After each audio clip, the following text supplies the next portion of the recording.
Bandiraɓe on jurama on calminama Académie Fulɓe en duplex avec Gandal TV. En calmini professeur Ibrahima Jamso, en calmini Al Maktoum, en calmini Thierno Hamidou Ba gande kode gande science africaine, en calmini Baba Aminata.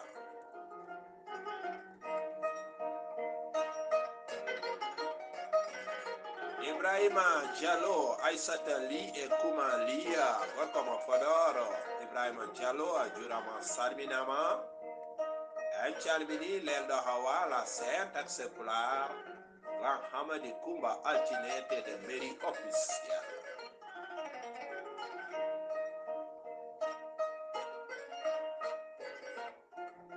En calmini Abou Bayel Dia Pulo Mairie, Jurama Sarminama, en calmini Pulo Sal Holmo Woni An Fina Tawa Uli Hota Heto Ganda Ganda.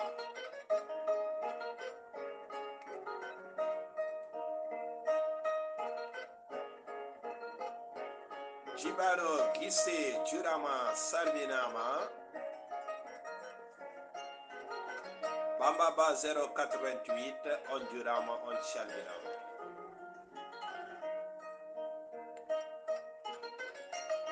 Edena ngarta hande les pyramides d'Égypte ganduɗa wiya ko paawi ramude te koye pular winda ko non woni ko waɗa déformé tan. Fawru e français woni le grenier, le silo, ramade woni observation, observer, scruter le ciel pour prédire l'avenir, voilà, pour prévoir la pluie du point de vue de la pluviométrie.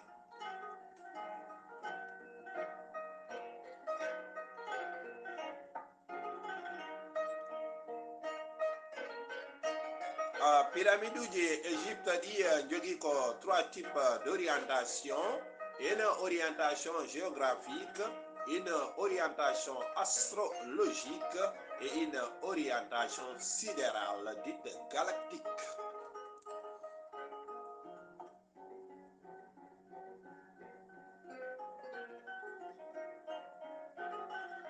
Pawi ramude ɗe wona la pyramide ene jogui des réalités géométriques, algébriques et mathématiques que nous allons citer. Par exemple, la pyramide représente l'hémisphère nord de la Terre. Kala bangue kettuɗe nangue andu réellement hémisphère nord on bangue nan hette nangue. À chaque fois qu'un côté est tourné vers la lumière, sachez que ce côté-là, de la même manière et en réalité et en temps réel, est tourné vers le soleil sur le globe terrestre, sur l'hémisphère nord et sur la partie concernée.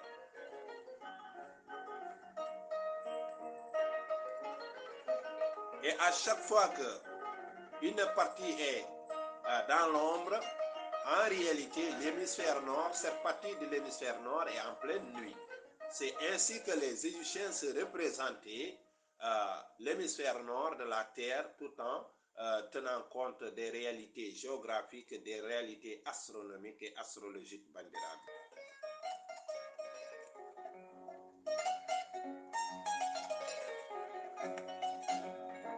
Par exemple, pour la géométrie des pyramides, si nous prenons le côté de la base, par exemple, nous divisons la moitié du côté de la base, étant donné que la base de la pyramide est un carré.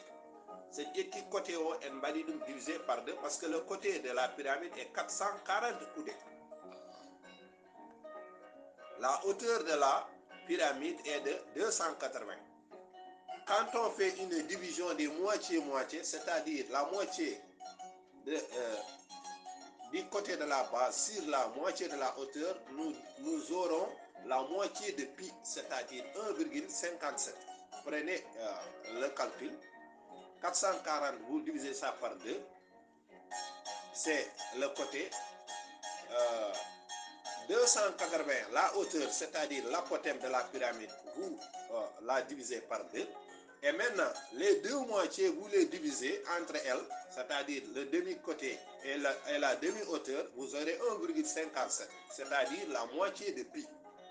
Donc l'ensemble de la pyramide représente l'hémisphère nord du globe terrestre, mais en même temps représente pi.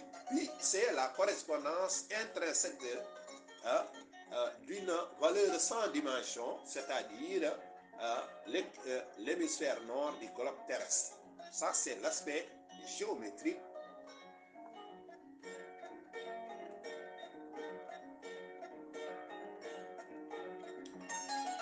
Ana Chalmini Mamadou Marsa Durama Salminama, le très communicatif Abou Bakri Ba, le positif Badou Zaki, l'introspectif Sambou Koulé Samba, on Durama, on Chalminama.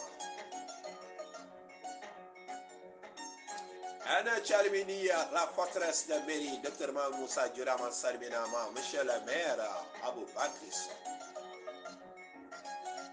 Maïmouna Penda, le social, Durama Salminama, Amadou Sadia de Diallo.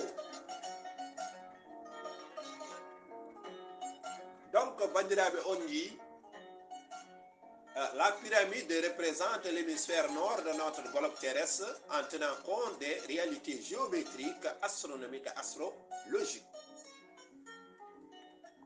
Pour le domaine astrologique, chaque côté de la pyramide est tourné vers une constellation et chaque côté de la pyramide est tourné vers l'étoile de chaque constellation, est tourné vers une étoile de la constellation qui lui est appropriée, qui lui est désignée, vers laquelle le point de la pyramide est tourné.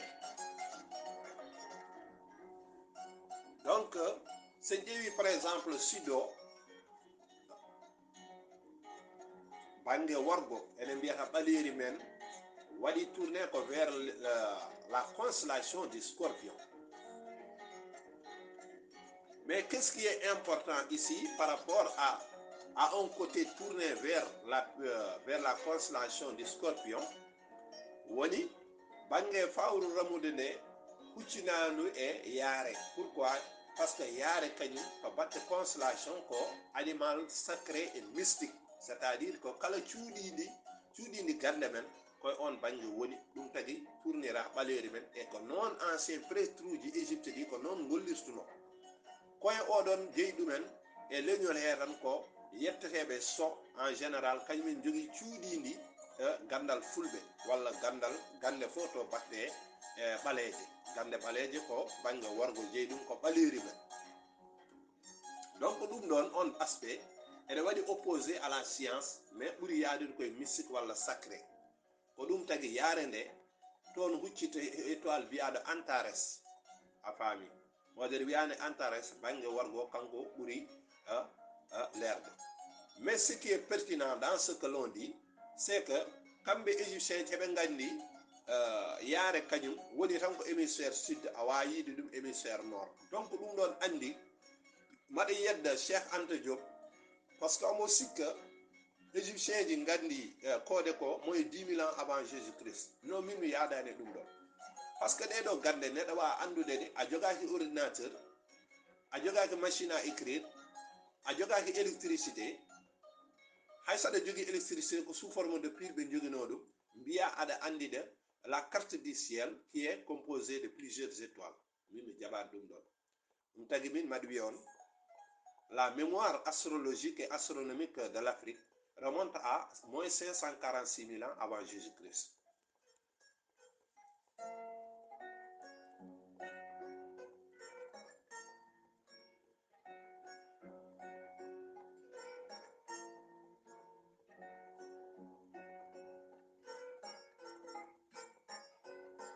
Eden ngandi aussi du point de vue galactique, les trois pyramides alignées, la grande pyramide, la petite et la moyenne pyramide, sont tournées vers la ceinture d'Orion, woni bawngal paftol bawngal.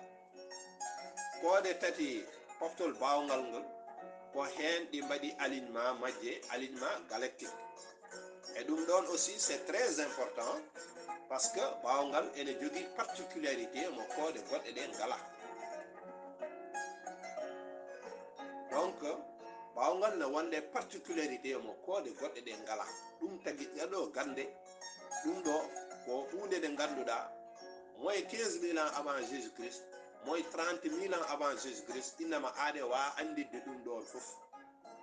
Donc min j'ai fait remonter cela à moins 546 000 ans e maɗa andi calcul aji so mbaɗama ko toon nawata en par ce que oɗon gandi mi wi on son ƴeewi configuration horoscopale o no lelori ni oɗon gandi chaque signe zodiaque fuɗɗoto tan ko le 21 gasoya le 20. Par exemple so ndewi bélier fuɗɗoto ko 21 mars gasoya 20 avril. So ndewi taureau fuɗɗoto ko 21 avril gasoya 20 mai. So ndewi gémeaux woni koode jagareɓe fuɗɗoto ko 21 avril gasoya 20 mai. Donc ɗum ɗon tagi hollata en ko journée ji galactique ɗi pawodiri ha timmi balɗe 25 en raison de 26 000 ans chaque période de journée galactique. Parce que ñalawma galactique woni ñalawma nangue ko 26 000 ans. joni noon ɗi jeeyi haɗi cewdiri haɗi goni 21 jours, c'est-à-dire 546 000 ans en raison de 26 000 ans par jour. ɗum ɗon tagi enen nous avons connu l'astronomie et l'astrologie, ça fait près de 600 000 ans joni. ɗum ɗon noon Cheikh Anta Diop en gandano ɗum.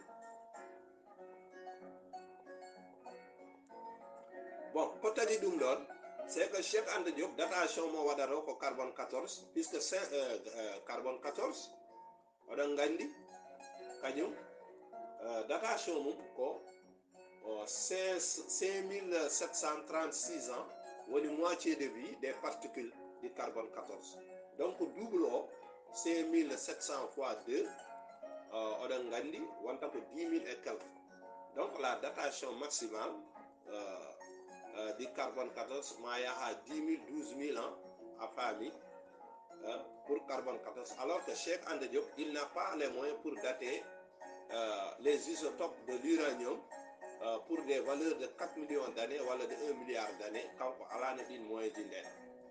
Étant donné que eɗen gandi les Européens étaient très réticents à donner à Cheikh Anta Diop vraiment tous les moyens techniques et didactiques pour ko wawa yettade ko ɗo andi ɗo e ɗo haali ɗo. Donc nous remontons la mémoire astrologique et astronomique de l'Afrique à moins 546 000 ans avant Jésus-Christ. Par la même occasion, je dis bonjour à mon frère et ami Momo Maram Kairé, notre astronome international qui est à la NASA. Vraiment, nous l'encourageons, nous avons vu tous ses travaux et de temps en temps, on entre en contact via le net. Vraiment, c'est un homme très humble. C'est une grande personne au Duramo Salminama, mais respect à Momo Maram Kairé au passage que je salue. Ana calmini Hamadi Gisse gorko mo labgal jom suude makko Kumba Kole Gisse jurama salminama. Almami Sikumba Maimuna Mama Ardo Jam USA d'Anvers Colorado Tulay Malal Tako Cham USA d'Anvers Colorado Almami Sikumba.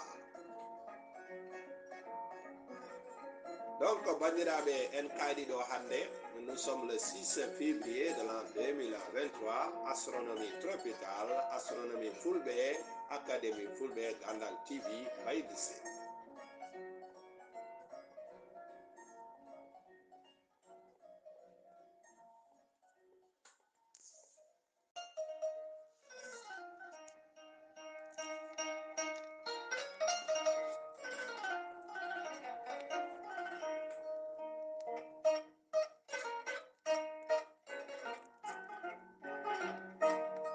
Bandiraɓe on jurama on calminama. Académie Fulɓe en duplex avec Gandal